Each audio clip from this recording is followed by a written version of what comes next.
What's good, everybody? Welcome back to another video. We're gonna break down how I made 75% on SPY today. We took one trade and we're gonna go over how we found it, and let's hop straight into it. So looking at this 15-minute chart, we have the previous 2 days of price action. Now yesterday we came down to 408 and push it right back up. So I've been watching this area for some strong levels. So just taking a look at any trend lines we could draw, I ended up using this low and connected it to this pre-market low and extended it out just like that. Now, why this low? I could have used any other low, this one, this one, this one, but I'm looking for the one that makes the most sense. This low is very far, so I'm not going to use that in this situation. So the next one was right here when we came back down with all of this volume, right, from this previous candle. It's still active in the market. We actually stopped right here, which told me that this is a very strong level.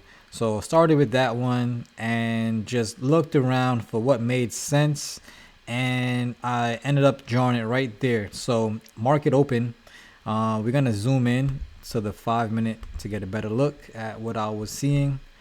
So this was a market open.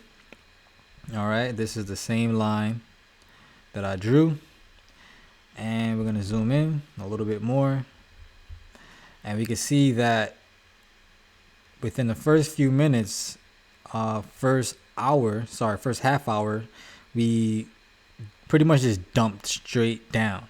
Now, when we have dumped straight down, I'm looking for reversals. And the context of the situation might change, whether we're trending down, whether we're ranging, whether it's a bull market. But in this case, I'm looking at the market for a reversal because I already came in with a bullish bias, which I'll get into once I explain this aspect. I should have started with that, right? So we came down into the trend line, and once I seen that we was reacting very strongly to this trend line, how do I know that? Because of this huge green candle, right? Huge green candle took out the last 1, 2, 3, 4, 5, 6 candles before it. The number honestly really isn't that important, but just looking at the huge length of the candle and how much distance it took care of compared to the other candles tells you that this is a very strong candle, on top of this huge volume that you have behind it to confirm the strength of this candle, which is actually not that one. This is a good volume candle as well, but the next one is even better. So I actually hopped in on this candle as soon as it started and rode the action all the way up until right about here. I really was looking at the 15-minute time frame, and that will give you a better idea of why I held the trade for so long. So before we go, we could see here that we've been flagging in this range. I connected the low, and I connected the high and the high to create this little triangle, which I figured once we break out of this, we're gonna have a nice trend moving. You can see we pushed up and they pretty much try to fake us out and pushed up again. And one way how you could avoid the confusion is by going up to a higher time frame to know where the price is relative to the moving average. So at that point, we're pretty much at this 50 EMA, the yellow line. We're holding it as support right before you see this up and down action. So when we have this fake out, I'm not really this move down, I'm not really scared. I'm more on alert for this being a fake out because one, I'm aware of what happens before a big move. They want to shake people out, and then two, we're at this 50 EMA, which is like a safety zone for buyers.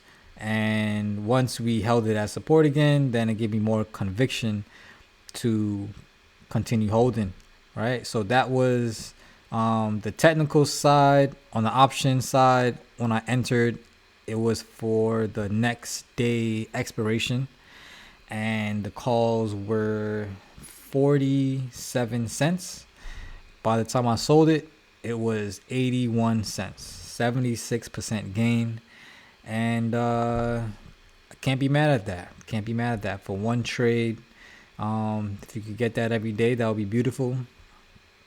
Will we? We'll see.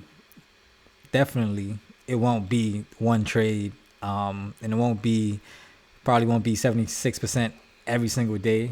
But this is a type of day where honestly, you really just can't be mad at that. So we're gonna zoom out a little bit to get an idea of what I seen in the morning.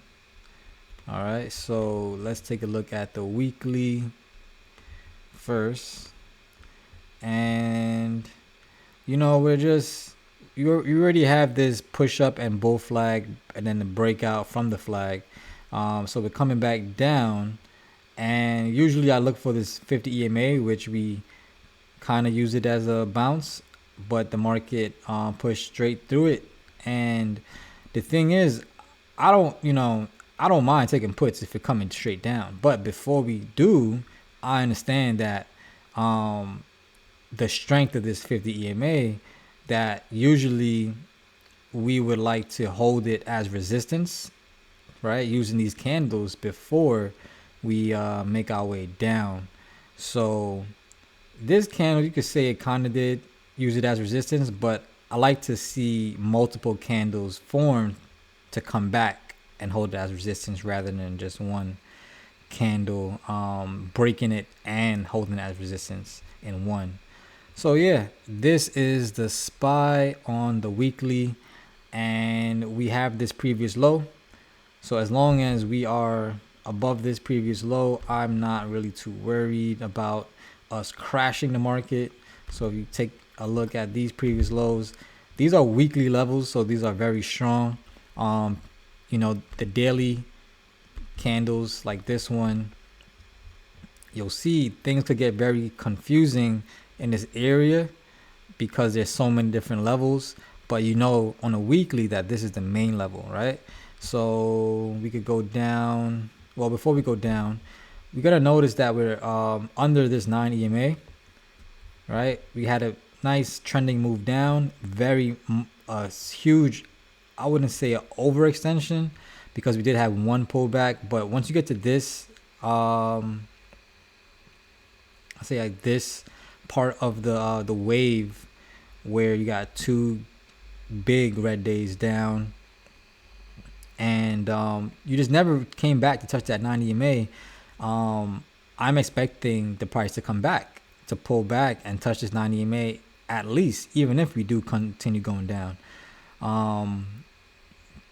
So these are just things that cause me to be bull biased coming into today.